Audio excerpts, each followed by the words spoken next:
Report के इब्तिदा में ही आपकी नजर कर दी है, लेकिन उसके बाद अब कश्मीर लौटते हैं और कश्मीर के बडगाम और पुलवामा के अंदर जो जडूरा का इलाका और कुल्त्र इलाका जो चाडोरा में है और जडूरा पुलवामा के अंदर है, वहां पर जडूरा पुलवामा और कुल्त्र चाडोरा में मिट्टी एक्सट्रैक्शन का मामला जो है उस पर अब एनजीटी ने मिट्टी, बजरी और रेत के एक्सट्रैक्शन का लिया नोटिस। एनजीटी ने जायजे के लिए खुसूसी टीम दी तश्कील और बाज़ाब्ता तौर पर इस हवाले से ऑर्डर जारी किया गया है। टीम को 10 हफ्तों के अंदर रिपोर्ट पेश करने की हिदायत दी गई है। आपको यह भी बताते चले कि इस निस्बत से माहौलियाती कारकुन डॉक्टर राजा मुजफ्फर ने एनजीटी में दरख्वास्त दी थी और इसकी पेशी के दौरान बहुत इब्तिदा में ही एनजीटी के जो ऑनरेबल जस्टिस है उन्होंने इस पर अपना ऑर्डर दे दिया है और इस ऑर्डर में उन्होंने ये बताया है कि इस हवाले से एक टीम बननी चाहिए जिसमें सेंट्रल पोल्यूशन कंट्रोल बोर्ड और कंसर्न डिप्टी कमिश्नर्स और दीगर लोग जो है वो इसमें शामिल रहेंगे, जो इसका जायजा लेंगे कि इससे क्या नुकसान है। डॉक्टर राजा मुजफ्फर इसने इस हवाले से एक दरख्वास्त दी थी और कहा था कि इसमें कैसे गाइडलाइंस को उसकी वायलेशन हो जाती है और ये कैसे एंटी पीपुल जो है कोशिश हो रही है। डॉक्टर राजा मुजफ्फर से ही जानने की कोशिश करेंगे जो इस वक्त हमारे साथ मौजूद है, गालिबन जुड़ चुके हैं। डॉक्टर राजा मुजफ्फर साहब, आपका इस्तकबाल है। बार बार आप कश्मीर के माहौलियात को लेकर काफ़ी एक्टिव भी हैं और एनजीटी के अंदर जितनी भी दरख्वास्तें आपकी गई हैं, मुझे लगता है कि आप भी मुतमईन होंगे जो वहां से आज तक जवाबात और फैसले आए हैं। क्या है मुकम्मल ये ऑर्डर जो आपने दरख्वास्त दी थी और कंटेंट क्या था आपकी दरख्वास्त का और अभी तक का ऑर्डर क्या आया है?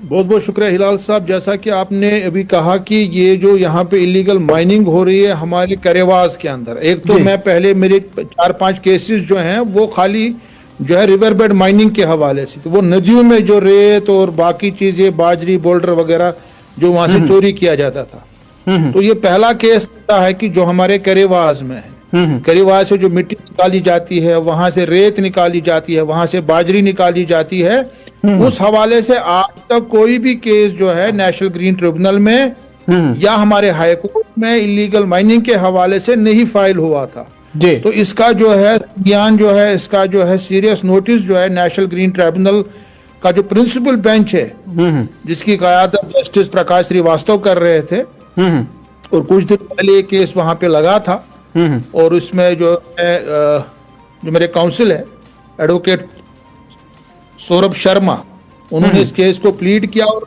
नेशनल ग्रीन ट्राइब्यूनल ने पहले ही हेयरिंग में, वरना पहले नोटिस निकलती है, मगर चूंकि हमने ऑलरेडी कुछ डॉक्यूमेंट्स आरटीआई के जरिए से लाए थे, हमने हासिल किए थे, माइनिंग डिपार्टमेंट से पूछा था कि क्या आपने एनवायरमेंटल क्लियरेंस ली है, उन्होंने कहा था कि एनवायरमेंटल क्लियरेंस नहीं ली है, कोई जरूरत नहीं है इसमें। अच्छा, ये किसने कहा था? ये जॉर्जियन माइनिंग डिपार्टमेंट ने कहा था।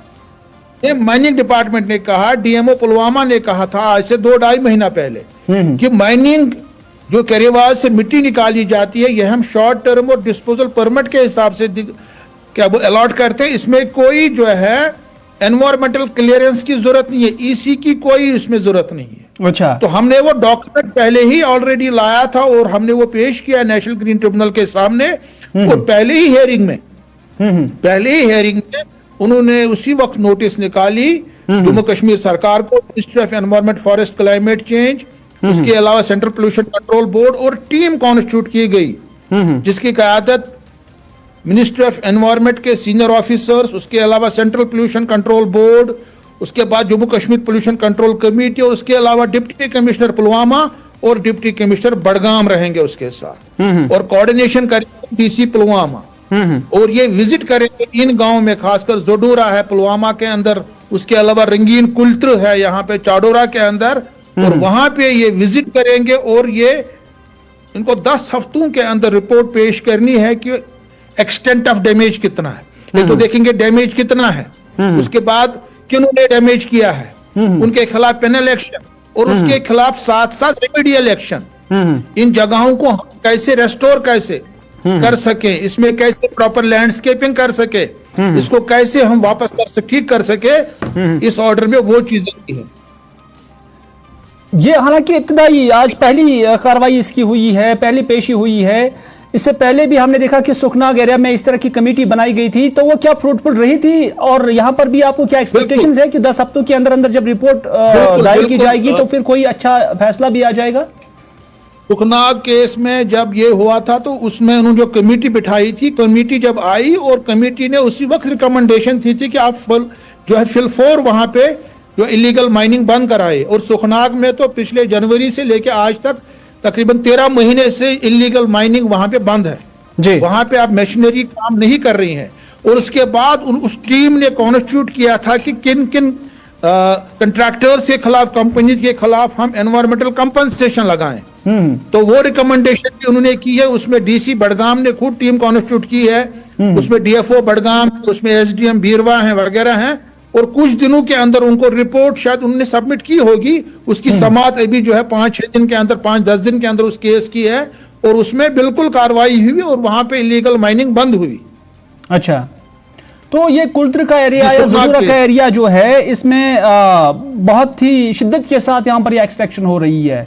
आपको लग रहा है कि इससे काफी मुतासिर हमारा माहौलियात भी हो रहा है और जो हमारा जमीन का जो नक्शा है वो भी कहीं ना कहीं बदल रहा है? देखिए, सबसे बड़ी बात है कि पहले इन्होंने एनवायरमेंटल क्लियरेंस हासिल ही नहीं की है, सबसे बड़ी बात वो है। और दूसरी बात यह है कि अगर हम ज़दूरा की बात करें, महज उन्होंने 26 लाख रुपया रॉयल्टी भरी है। अच्छा, जबकि नुकसान जो एक्सटेंट ऑफ जो डैमेज वहां पे तकरीबन 500-600 कनाल जमीन वहां पे जो है मुतासिर हुई है। और अगर हम उसका तखमीना लगाएंगे तकरीबन 50-60 करोड़ रुपए का नुकसान है। और 50-60 करोड़ के नुकसान के एवज में इन्होंने खाली 26 लाख रुपए हासिल किया है। तो ये न सिर्फ एनवायरमेंटल क्या बोलते डिस्ट्रक्शन है, it's also economic disaster. Exactly, economic loss है, ये स्टेट एक्सचेकर का लूट है। और ये पैसा वहां की पंचायत के अकाउंट में जाना, वहां की पंचायत के अकाउंट में 1 रुपया नहीं गया है। तो ये जो है बहुत तरीके से तो है लूट हो रहा, वहां पे एनवायरमेंटल जो वायलेशन लॉज की हो रही है, उसके साथ साथ इकोनॉमिक लॉस भी हो रहा है स्टेट एक्सचेकर का। तो ये जो मुतल्लिका इदारा है, क्या वजह है कि ये बार बार इस तरह की चीजें करता है और ऐसे लोगों को अलाउ करते हैं? कंसर्न डिप्टी कमिश्नर्स हम देखते हैं कि बड़े खामोश रहते हैं इसमें, ऐसा लग रहा है कि जैसे ये सब कुछ हैंड ग्लो है। और वैसे ही जो कंसर्न डिपार्टमेंट है, माइनिंग डिपार्टमेंट, वो ये क्यों नहीं पहले तखमीना लगाता है कि हमारा नुकसान कितना हो जाएगा और हमारा फायदा कितना है, जहां तक हम फाइनेंशियल लॉसेस की बात करते हैं?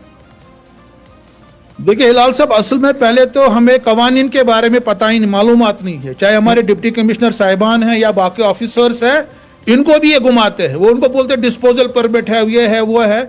मगर हमारे डीसी साहिबान को भी पता नहीं है कि डिस्पोजल परमिट और शॉर्ट टर्म परमिट्स को भी सुप्रीम कोर्ट ने नोबल एम पाइकाडा केस में, Noble M Paikada versus union of India case में उसको नल एंड वाइड करार दिया है।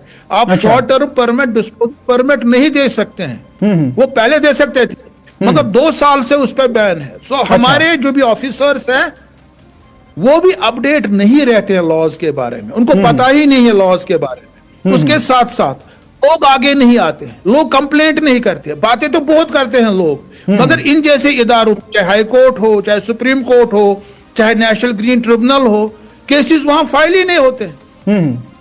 अब मुझे पता ही नहीं कितने केसेस करेगा कि इतनी लूट हो रही है, एक भी केस फाइल नहीं हुआ जम्मू कश्मीर में।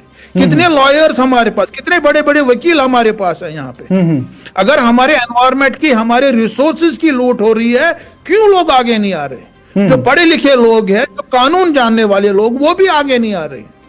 तो मसला यही है कि इन लॉज की अमल आवरी जमीनी सतह पे नहीं हो रही है। किताबों में तो लिखा है, मोटी मोटी किताबों में लिखा है कि आप मिट्टी नहीं निकाल सकते, आप मशीनों का इस्तेमाल नहीं कर सकते हैं, आपको एनवायरमेंटल क्लियरेंस लानी पड़ेगी, आपको पंचायत में ये पैसा भरना पड़ेगा, सब कुछ लिखा है। मगर बदकिस्मती है कि हमारे यहाँ पे लोगों को ये चीजें पता नहीं है। अगर पता भी है, उन्होंने अपनी किताबों तक महदूद रखा जी। जो हमारे लॉयर्स हैं, बाकी लोग हैं, लेकिन डॉक्टर साहब एक नोशन पब्लिक के अंदर है, नहीं आ रहे। नहीं, एक नोशन पब्लिक के अंदर है कि अगर ऐसे इदारों से कुछ ऑर्डर्स जारी भी होते हैं, हुक्मनामा जारी भी होते हैं, लेकिन उनकी इंप्लीमेंटेशन फिर नहीं होती है, या एक कोर्ट से निकलकर दूसरे कोर्ट में फिर से इसे सब जुडिस बनाया जाता है, जिससे जो तवाजुन है वो बरकरार नहीं रहता है और एक जो कंसिस्टेंसी किसी इंसान की रहती है जो इसके हवाले से अपील करता है या कहीं पर भी दरख्वास्त देता है, तो वो भी कहीं ना कहीं थक जाता है।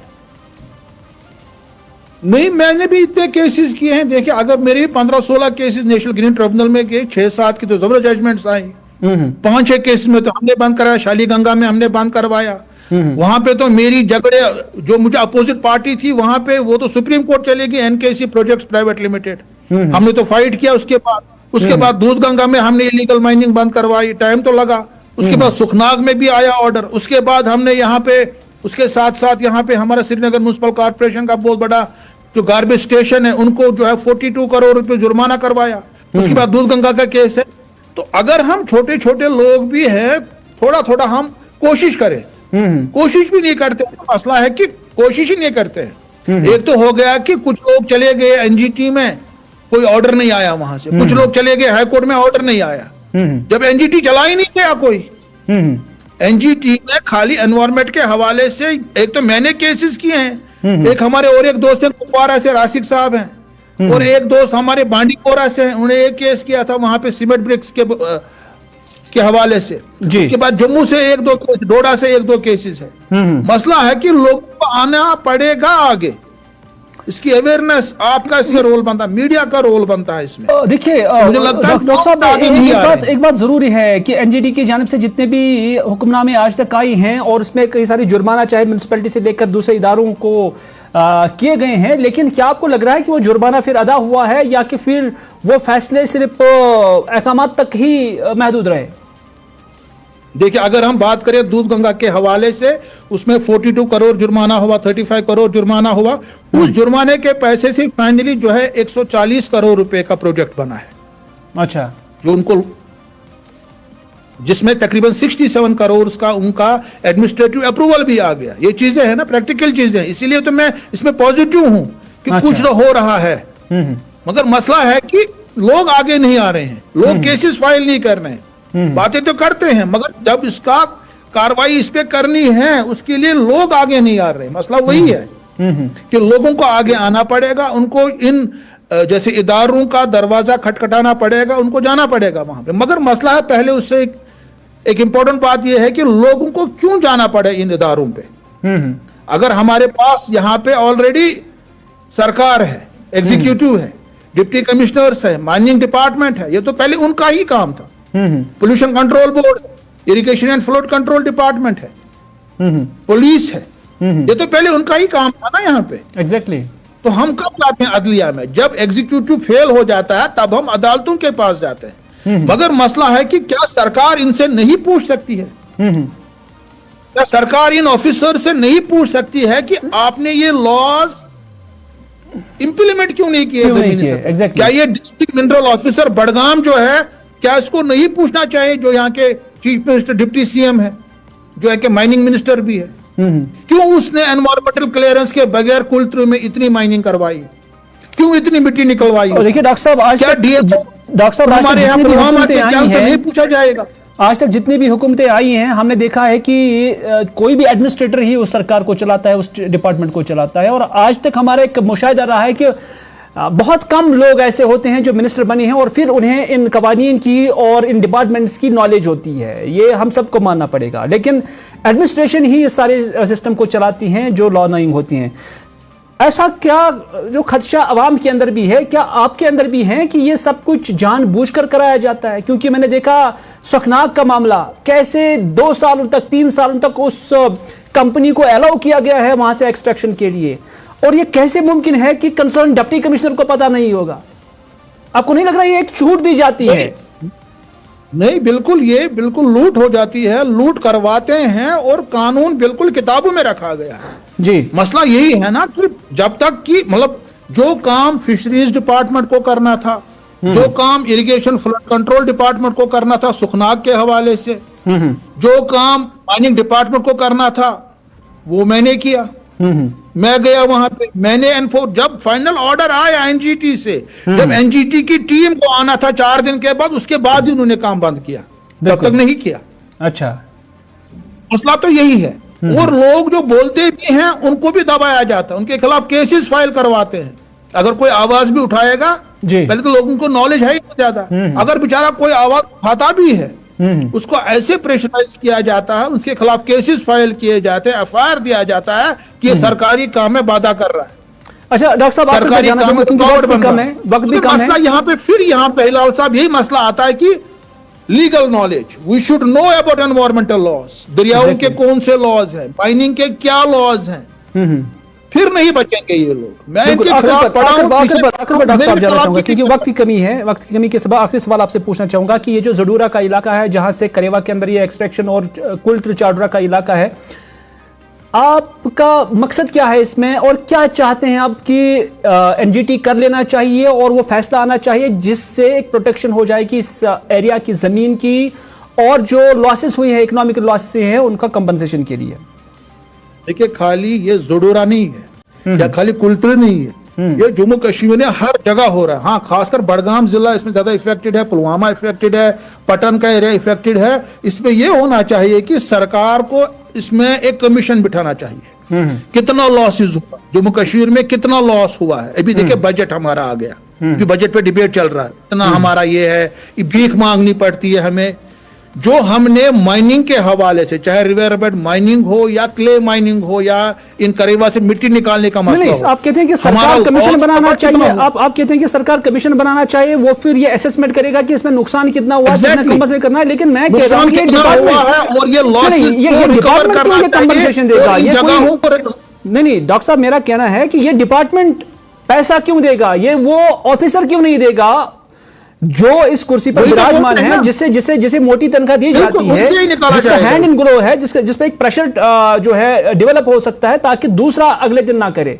ये डिपार्टमेंट पे क्यों करे? मैं वही बोल रहा हूं, डिपार्टमेंट क्यों पे करेगा? ये तो उन सरकारी अफसरों के तनख्वाहों से काटना जाना चाहिए। एग्जैक्टली, उनसे रिकवर किया जाना चाहिए और उस पैसे से रेस्टोरेशन की जानी चाहिए, उन ठेकेदारों से वसूल किया जाना चाहिए, उन कॉन्ट्रैक्टर से वसूल किया जाना चाहिए, उन कंपनीज से, उन ऑफिसर्स से। तो इसमें पूरे इन्वॉल्व थे, चाहे कोई भी डिपार्टमेंट था। इसीलिए तो कमीशन बनना चाहिए ना, इसीलिए उनसे रिकवर करके इसको रेस्टोर किया जाना चाहिए। इनफैक्ट एनजीटी ने तो अपने ऑर्डर में लिखा है कि आप आइडेंटिफाई कीजिए, उनके खिलाफ क्रिमिनल एक्शन कीजिए, और उसके साथ साथ लिखा है कि इसकी रेस्टोरेशन के लिए भी काम होना चाहिए। अब तो केस अभी शुरू हुआ है ना, ये अभी तो आगे लंबा चलेगा ये केस, और हम भी इसके पीछे हैं। इंशाल्लाह हम रेस्टोर करवा के रखेंगे। बिल्कुल, अंग्रेजी में कहा जाता है कि ignorance of law is no excuse. तो कोई भी ऑफिसर जो डिप्टी कमिश्नर के लेवल पर हो, डायरेक्टर लेवल पर हो, वो ये एक्सक्यूज नहीं दे सकता है कि मुझे इस कानून के बारे में ज्यादा नॉलेज नहीं थी, कि तब तक सारा लूट खसूट यहां से जारी रहेगा। फिलहाल डॉक्टर राजा मुजफ्फर साहब, आपका बहुत बहुत शुक्रिया हमारे साथ जुड़ने के लिए। कमोबेश डॉक्टर राजा मुजफ्फर साहब वक्तन फवक्तन ऐसे मामलात, चाहे लैंड एक्सट्रैक्शन का हो, माहौलियात का हो, पानी का हो, ग्लेशियर्स का हो, इस पर लिखते भी रहते हैं, इस पर बोलते भी रहते हैं, लोगों को एजुकेट भी करते हैं, अवेयर भी करते हैं। यहाँ तक कि इनके पास ऐसी नॉलेज है कि जो कंसर्न डिप्टी कमिश्नर्स के पास नहीं है, जो माहौलियात महकमे से ताल्लुक रखने वाले लोग हैं, जो माहौलियात कमेटी से या पोल्यूशन कंट्रोल बोर्ड से ताल्लुक रखने वाले लोग हैं, उन्हें भी ऐसा ब्याज वक्त लग रहा है कि जैसे उन्हें इस बारे में नॉलेज नहीं है, लेकिन बार बार ये कोशिश कर रही हैं, इंडिविजुअल लेवल पर ये मामलात उठाते हैं। एनजीटी का बार बार रुख किया है और 15-16 केसेस जो उन्होंने कहा कि उन्होंने वहां पर किए हैं और बाद में उन्हें कामयाबी भी मिली है और बाद में कंपनसेशन भी जम्मू कश्मीर के मुख्तलिफ सेक्टर्स के अंदर देखने को मिला है। लेकिन कुल मिलाकर ये बात है कि अगर फिर जुर्माना आयद किया जाता है, ये डिपार्टमेंट पर जुर्माना नहीं होना चाहिए, ये उस ऑफिसर के खिलाफ जुर्माना होना चाहिए जो ऑफिसर इन इलीगल चीजों को ignorance of law is no excuse के बहाने फिर अलाउ करते हैं, जिससे लूट खसूट हो जाता है, जिससे माहौलियात को भी डेंट पहुंचता है और इकोनॉमिक लॉसेस जो है वो भी जम्मू कश्मीर को बर्दाश्त करने पड़ते हैं। फिलहाल आज के स्पेशल रिपोर्ट में बस इतना ही। मुझे दीजिए इजाजत, अल्लाह ने के बाद।